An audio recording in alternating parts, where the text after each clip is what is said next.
Hello, everyone. I'm a woman who's in her mid-40s. I've always been the type to listen to others. I never was much of a talker. However, I'd like to take this opportunity to tell you a story.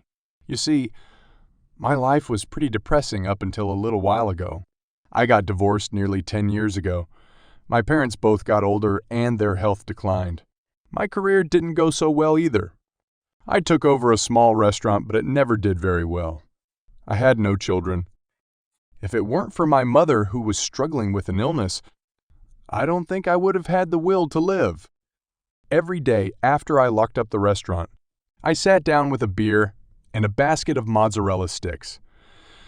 It was my one single pleasure I looked forward to throughout the day. My mother would see me like that and worry. Your life would be so different if you hadn't met that horrible man. She was right. My life took a turn for the worse after meeting him. My parents never liked my ex-husband from the first day they met him. To be honest, I couldn't really blame them. I met my husband when I was 27 years old, right in the prime of my life.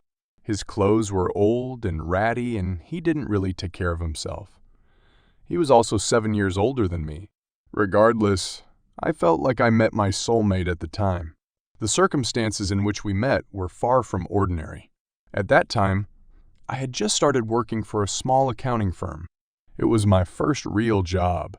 However, I really didn't get along with my co-workers.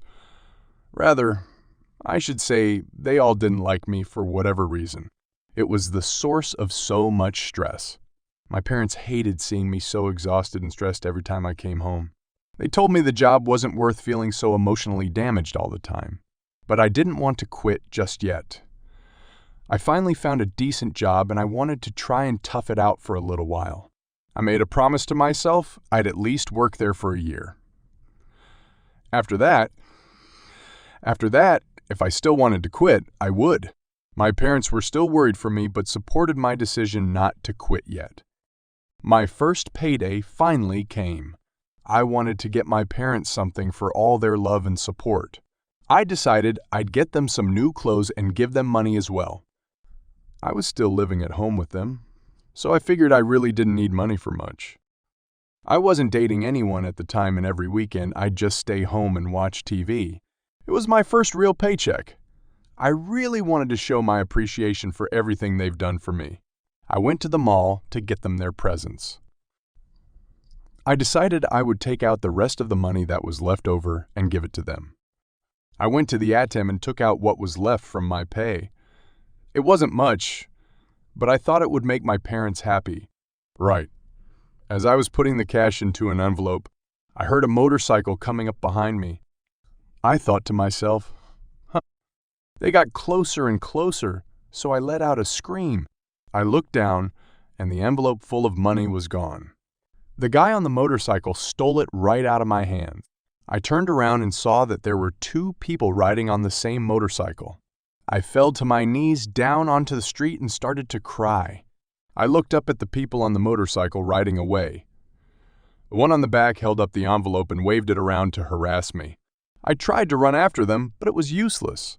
They sped out of sight, and I had no way of catching up to them. I screamed out, "I was robbed! Someone help!" I yelled out for help, but no one came. As I sat on the curb crying, I saw someone come out of the building next to the bank. It was a delivery driver. He saw me crying and came up to me. I don't know why, but I confessed everything that happened to him. "Go get the thieves that stole my money!" They took the money I was going to give my parents. "Please, do whatever it takes. Find the dirtbags that stole my money." He leaned down to me and said, "Wait right here." He hopped into the car that was parked on the curb next to me. He went out in the direction of where the thieves drove off. I waited there for about an hour. I figured he wasn't coming back, so I was about to go to the police station. Just then I saw the delivery guy come back with my envelope in his hand. "I caught up with those dirtbags who stole your money. I got it back for you. This is it, right?" I cried and thanked the man for going out of his way to help me. You have no idea how much this means to me. How can I repay you? Also, what happened to the thieves? I asked. The man chuckled and said, they were pretty young kids, actually. I told them if they gave back the money, I wouldn't call the cops. I said if I ever found them again, they wouldn't be so lucky. Something didn't feel totally right when I heard that. When I looked closer at the envelope, it had the name of a different bank on it. Not only that, the amount of money inside was less than what had been taken. I told him I appreciate what you did, but this isn't my envelope. His eyes looked towards the ground, and he rubbed the back of his head. He said that he didn't actually catch up to the guys who stole my money. What really happened was he went to his bank and took out money from his own account. I was so confused. Why would you do that? His response was, I just felt bad for you. You worked hard for that money, and I thought it was so nice that you wanted to give it to your parents. I handed the envelope back to him. However, he kept refusing and said he didn't want it back. I'd never met someone this selfless before. I saw the best and worst of humanity on the same day. We actually started to see one another quite often after that. Eventually, we ended up dating. His name was Matty. He told me he dropped out of high school and he had been living on his own since then. He was working as a delivery guy to make ends meet. He was getting by, but just barely. Despite all that, he really loved me and cared about me. I imagined myself spending the rest of my life with him. My parents, on the other hand, didn't approve of our relationship. To them, he was a poor delivery driver 7 years older than me, living on his own without any family. They didn't like the idea of us dating, let alone getting married. My father especially opposed to it. He hated the idea of giving over his only daughter to someone like that. My parents even insulted Matty straight to his face. He said to me, if you love us, then you'll listen to what we're saying. That guy is no good for you. My father was too stubborn to accept our love. I rebelled against my parents and moved out of their house. Not soon after, I completely cut my ties with them. Matty and I didn't even have a proper wedding. We just submitted our marriage papers at the courthouse. After that, we started our lives together. Matty said he'd save up all he could so one day could have a huge, beautiful wedding. I was content just the way things were. I didn't want a wedding. Ever since I was a little girl, I did want to wear a wedding dress, though, especially seeing other people I knew get married. But honestly, I didn't care about that anymore. As long as I had my husband at my side, that was all I needed. Money was tight, but I loved our little life together. The only thing on my mind was our difficulty having children. Of course, I wanted children of my own, but also I thought, if we went to my parents with a cute little grandchild, they might rethink their stance on our marriage. We tried and tried, but it was with no success. Infertility treatment was out of the question. We barely made enough money to put food on the table. Getting treatment to increase our chances of pregnancy was financially impossible. Matty was always saying he wanted to try and go back to talk with my parents once we got our lives on track. He wanted to go show them we were doing fine, and he wanted to try to repair his relationship with them. Unfortunately, though, we could never get above water no matter how hard we tried. 7 years passed. During that time, our marriage slowly changed. Matty told me he was getting a lot more work. He was still working at a food delivery service. He'd always come home late at night. The strange thing was, even though he said he was getting more work, the amount of money he'd bring home was less than before. Something wasn't right. I asked him, where's all the money going? Where are you spending it? All he said to me was, work's been crazy lately. Get off my back. I guess he was really feeling stressed out. Around that time, I felt a small lump in my breast. My skin started to darken slightly. I didn't think it was anything serious, so I never got it checked out. After a while, though, I was really having trouble breathing. I ended up going to the doctor. He told me I had breast cancer. According to the doctor, it had started to spread. He said I had to get surgery as soon as possible. It felt like the whole world around me went dark. I told my doctor I'd need to discuss everything with my husband before deciding on a date for the surgery. I left the hospital and rushed home to talk with Maddie. I waited until he got home late that night and told him the news. He didn't seem concerned for my health. The first thing out of his mouth was, "How much is that surgery going to cost?" I suppose that was something to worry about. Maybe not the first thing, though.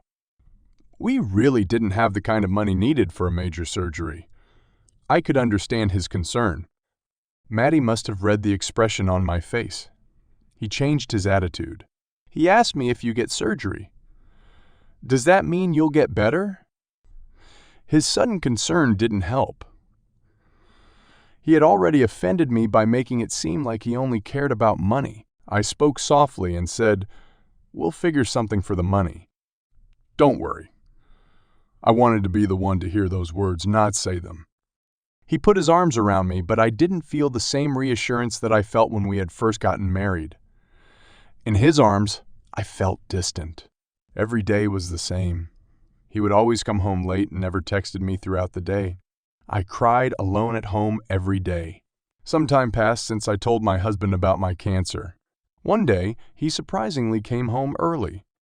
I asked him what brought him home so early. He didn't answer.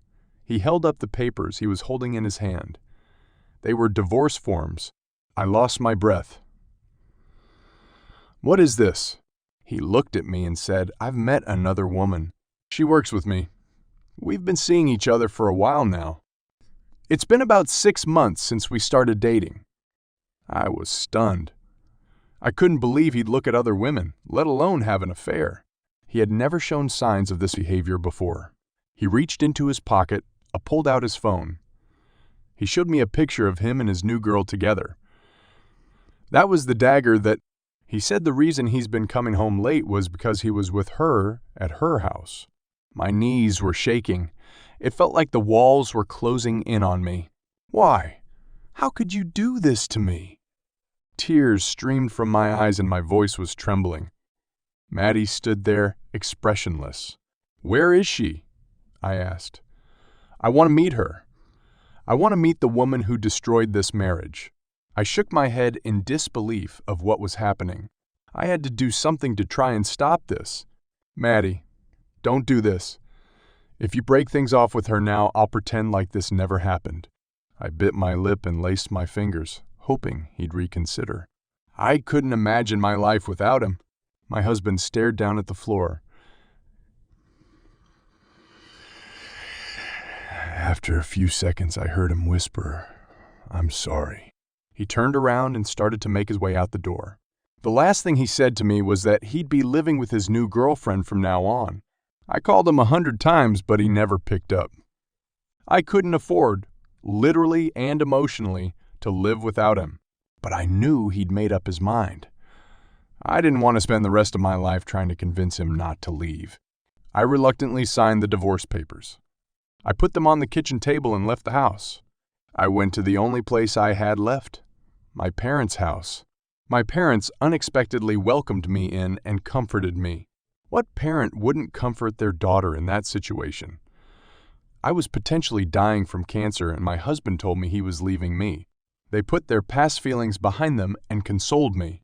It had been so long since I saw them. I felt like they'd aged so much in that time. My mother held me in her arms as we both cried. My dad said to me, "I'm so happy to see you again." I looked up at him and saw him wiping away tears. I had put them through so much trouble when I selfishly disobeyed them and left the house.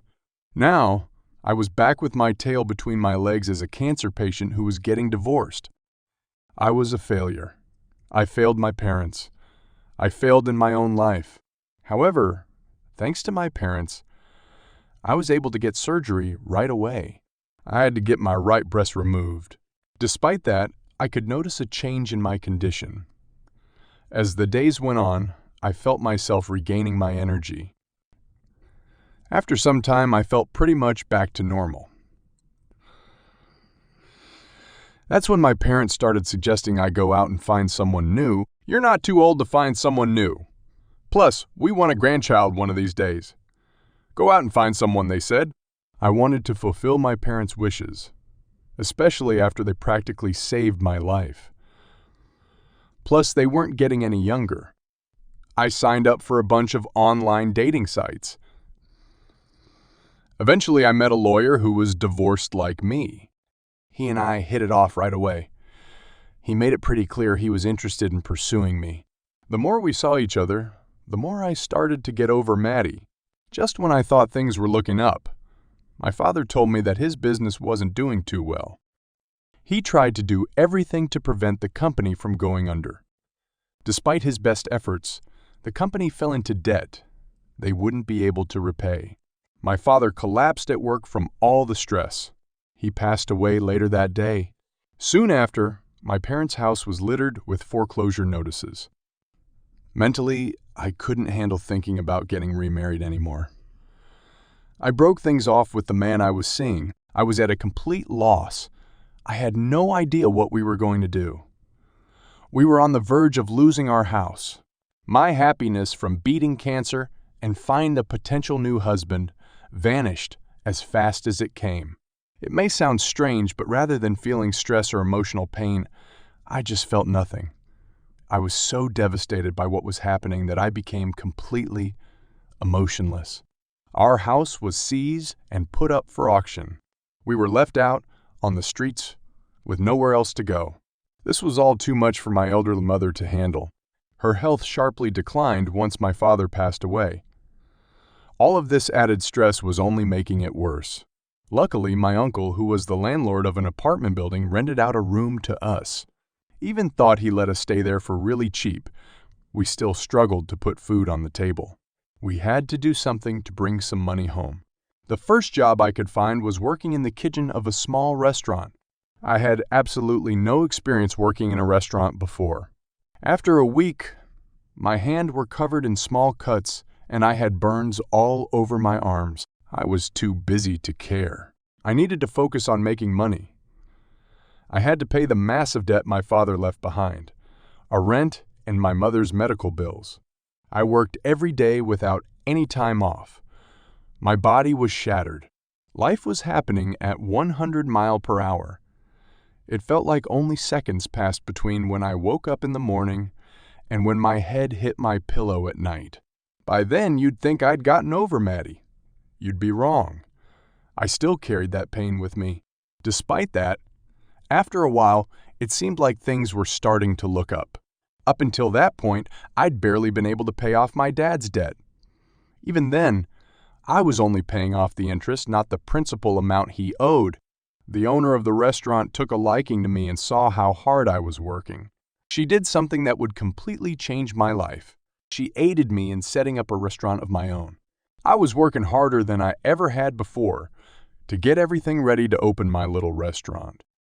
She was so helpful in every step of the process. I found a good location for my restaurant and signed the lease. Finding a good location doesn't necessarily mean business will be good, though. Sure, all I had to do was worry about making money. The hard part of setting up a restaurant was nearly complete, or so I thought. There were more factors that went into owning a restaurant than I had imagined. Competition, for example, was one of them. The location I picked had a number of other restaurants in the area. Not only that, I realized I was good at making food from someone else's menu. But when it came time to think up a menu of my own, I wasn't so skilled. Business wasn't going as good as I imagined it would. I wasn't making enough money to hire someone to help out. Instead, my sick mother came in to help me when she could. The only thing we could afford to pay was rent. And even then, it was a struggle. After a year, though, we fell too far behind and couldn't make up the rent payments anymore. We had to resort to using the security deposit we put down in order to try and make the rent payments. But it wasn't long before we used all of it up. One day, a man showed up at the restaurant. He said he was from the leasing company I was renting the property from. He told me I was too far behind on payments and that I had to close the restaurant.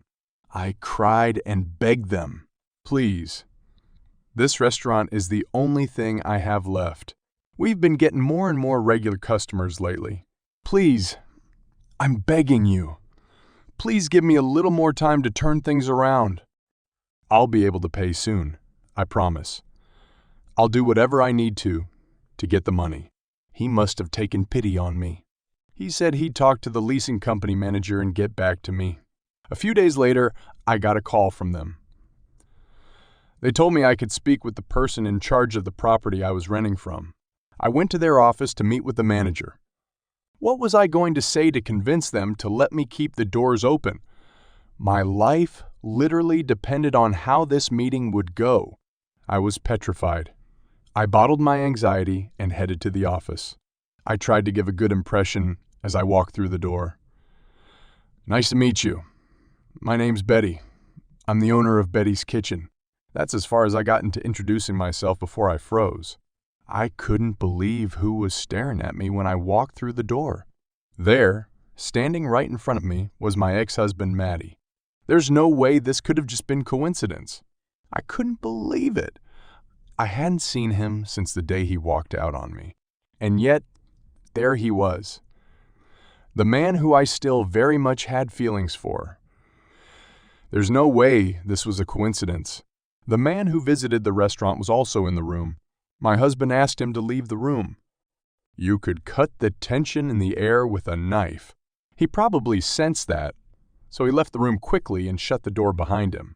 Now that we were alone, a light smile spread across Matty's face. He said to me, "It's been a while, huh? How have you been?" A few seconds passed before my initial shock faded away. How? Why are you here? I came to meet the person in charge of leasing me the restaurant. He nodded and said, "You are." He told me about how he used some money he saved up and played the stock market. He said he made a killing from it. Then he took that money and decided to buy a lot of different types of property. He bought buildings, offices, restaurants, and now he leases them out as his business. He told me he lives very comfortably from it. It looked like he hadn't aged a day in the 10 years since I last saw him. He was in a very stylish, bespoke suit. On the coat rack behind him, I could see a very fancy hat and a well-polished cane resting on the wall. Other than that, he looked like the same man that helped me on the curb all those years ago. I, on the other hand, was getting crushed by the weight of the world. I was exhausted and on the brink of a mental health crisis from all the stress I've been under. Needless to say, I wasn't looking my best. Not to mention, I've put on a couple pounds since we last saw. I didn't exactly have the time to focus on my health. My embarrassment didn't stop there. I had come to his office straight from the restaurant. I was wearing my food, splattered chef coat, and smelled like grease. I was mortified of my appearance. For a second, I considered running straight out the door. Unfortunately, that wouldn't have helped me save my restaurant. If it actually closed, I wouldn't be able to survive. I had to swallow my pride and fight to keep the doors open. I told him I know I've been behind on the rent payments, but I was hoping you could give me a little more time. I promised to pay next month. Matty stood there, not saying anything. He stared at me, as if he was trying to read my soul. He finally spoke. "Don't worry about the rent. In fact, you don't need to pay it at all anymore." He brought up our past and talked about the day he left me. He was extremely apologetic.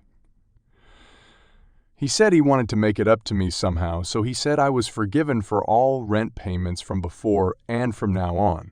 I thanked him about 100 times and was just about to leave.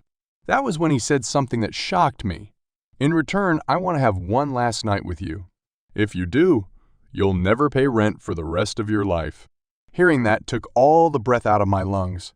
What I wanted him to say was, "I've loved you all this time. I've been waiting until we meet again." Instead, it was "sleep with me for rent." I sternly told him I have no intention of selling my body to keep my restaurant open. "If you want company, why don't you ask the woman you left me for? You must be out of your mind if you think I'd agree to that." I was fuming. I turned around and went to storm out of his office. But he stopped me.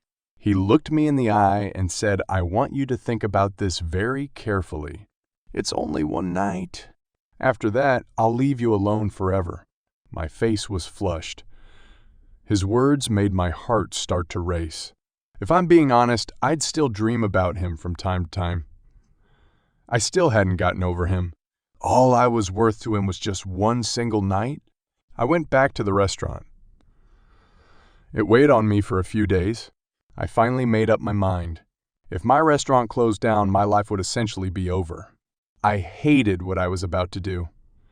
I took out Maddie's business card and called the number written on it. I told him the restaurant is closed on Mondays. Let's meet up then. I could barely focus at work leading up to Monday. I kept making mistakes with customers' bills. I even messed up food that I've cooked hundreds of times. Some customers even complained about it. My mother was worried about me. She knew something was on my mind. I kept silent. I didn't have the heart to tell her what was going on. Monday finally came. Maddie showed up in front of the restaurant. He showed up in his sports car as if to rub it in how successful he'd become. I sat down in the car. I pulled down the seatbelt but hesitated to fasten it. This isn't right, I thought to myself. I sighed and clicked the seatbelt in place. Maddie looked at me for a few seconds, then started to drive off. He stopped the car at a very fancy-looking restaurant. As we stepped out of the car, he turned to me and said, "My dream was to bring you here for our wedding anniversary." I pretended not to hear him. What was the point of telling me that now, after all this time? After he threw away our life together to run off with the woman he was cheating on me with, the restaurant was a rustic spot in the mountains. From the parking lot to the entrance, there was a very steep staircase I wasn't prepared to climb. I was out of breath by the time we reached the top. When I put on heels that morning, I definitely wasn't expecting to climb upstairs that steep. I looked around for Maddie, but he wasn't behind me. He was nowhere to be seen, actually. I looked around for him. I climbed back down the stairs a quarter of the way to see if he was still making his way up. There he was, close to the bottom. He was taking his time walking up the stairs. I stood there for a few seconds waiting for him. He saw me and waved his hand to tell me to go in without him. I thought to myself, if he didn't want to be seen walking in the restaurant with me, why even bother bringing me here? That really got on my nerves. I went inside the restaurant without him. I sat at the table for a few moments, and he still hadn't gotten to the entrance. I went to the bathroom in the meantime. When I came back, Maddie was finally there. I angrily asked him, "What took you so long?" "You had to make sure no one else was coming, so no one would see you with me?" Maddie didn't pick up on my anger, or maybe he didn't care. The waiter brought us our menus. "Hurry up and order! Let's get this over with!" After a little while, the food came to the table. We had fragrant wines, steaks, pasta. You name it. It was a luxurious lineup of delicious food. I couldn't tell if the chef was just really talented or if I'd forgotten what food like this tasted like. It was probably a combination of both things. He paid the bill, we left the restaurant and headed to a nearby hotel. When we walked into the lobby, my heart started racing. I could feel my pulse all the way up in my throat. Maddie had asked me if I wanted to get a coffee at a cafe down the street. I told him I'm not in the mood to sit down and waste time having a cup of coffee with you. Let's get this night over with. I don't want to stretch it out any longer than it needs to be. I was blunt but honest.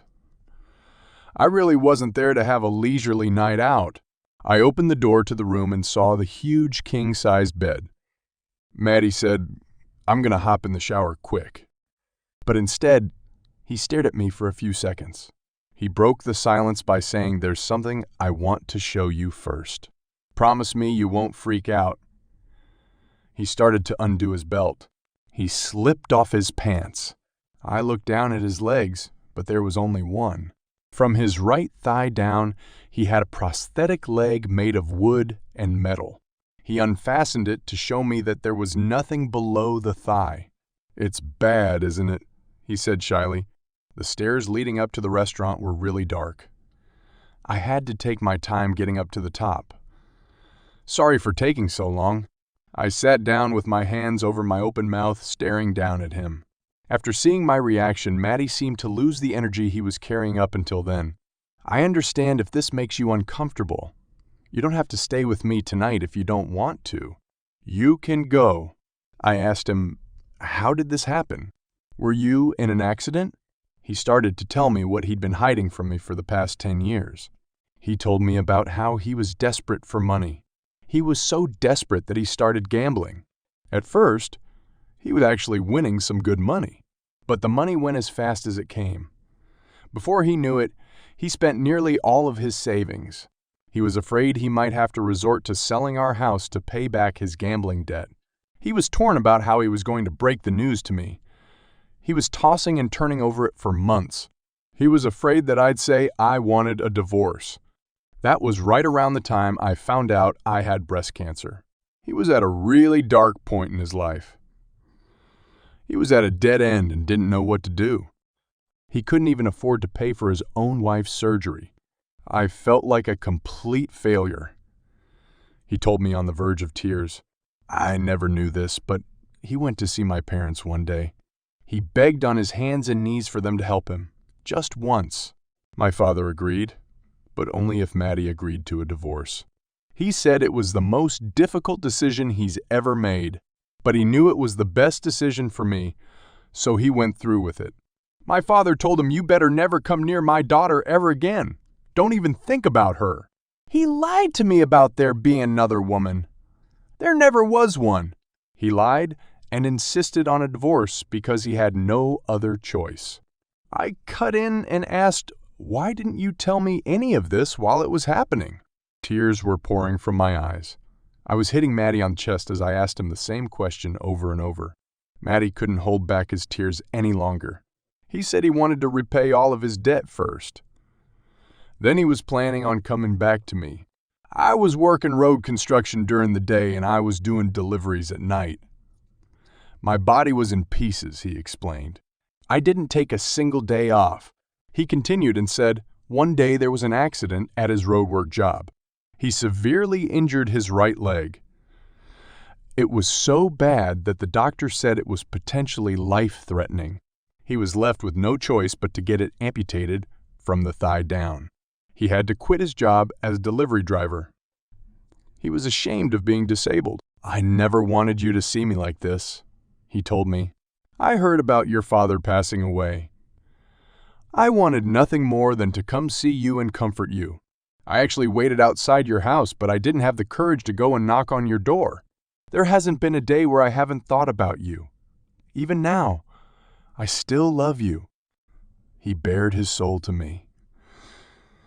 He sat on the bed crying his eyes out as he confessed his love to me. "I'll do anything for you. I'll repay your debt. I'll give you that restaurant. I'll give you 100 restaurants.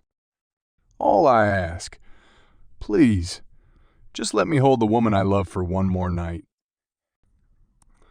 I promise I'll never come near you ever again after tonight." I was bawling my eyes out. "I still love you too. So why are you only asking for one night? Why aren't you asking to get back together?" He said, "Look at me. I can barely walk on my own. You deserve someone better than me." I yelled back at him, "Don't be so stupid." I threw my arms around him as we both cried. A part of me hated him for lying to me this whole time. But more than anything else, I felt regret. I regret not being able to be there for my husband in his darkest times. I apologized I couldn't be at his side when he needed me the most. "Maddie, let's start over," I said. I thought my mother was going to have a heart attack when Maddie and I showed up at the house together. Once we started talking, she began to weep and said, "Betty, I'm so sorry I never said anything to you." It didn't matter anymore. That was in the past, and no one could do anything to change it. In reality, they only had my best interest in mind. From then on, Maddie and I set off on our new journey together. He took care of paying all the debt my dad left when he passed away. Not only that, he went around to a bunch of doctors' offices and rehabilitation centers for my mother. Once he found good ones, she started going there regularly. He paid for every visit. Thanks to him, my mother regained her health. Ironically, I ended up quitting the restaurant. It was for good reason, though. I started going for infertility treatment. I was already up there in age, but it's never too late to try, right? Losing 10 years was unbelievably hard. More than anything, I wish there was a way to get that time back. The next best thing, though, was spending every day together with my loving husband. Every second we were together was true happiness. Maddie made a promise to me. He swore that no matter what happens, he'd never lie to me or leave my side ever again. Even this very second as I write out my story, he's clinging to my arm. He's keeping his promise. Thank you for listening until the end of my long story. I hope all of you find the happiness in your lives that you're searching for.